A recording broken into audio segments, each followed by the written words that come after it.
kita.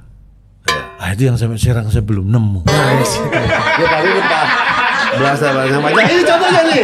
Ini contohnya kita juga dibikin premis akan-akan ini sebuah perjalanan dan motivasi, ujung-ujungnya nggak tahu.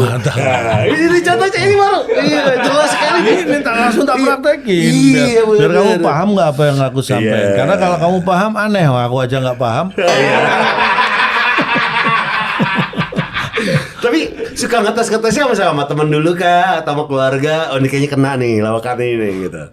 Kalau menurut aku gini, ngelawak itu nggak perlu dites. Kalau orang ngelawak masih tes berarti dia belum percaya dengan dia sendiri kan. Kalau saya sih nggak perlu ngetes.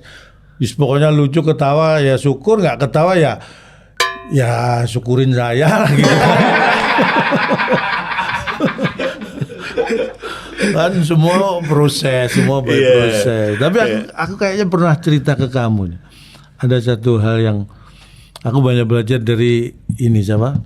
Almarhum Mas Mami. Oh iya, Mas Mami. Mas Mami Sri Mulat, Mami Prakoso. Itu menurut saya walaupun secara pendidikan nggak tinggi tapi secara ilmu di karir di dunia komedi itu luar biasa itu. Jadi dia sih mengingatkan aku gini waktu itu.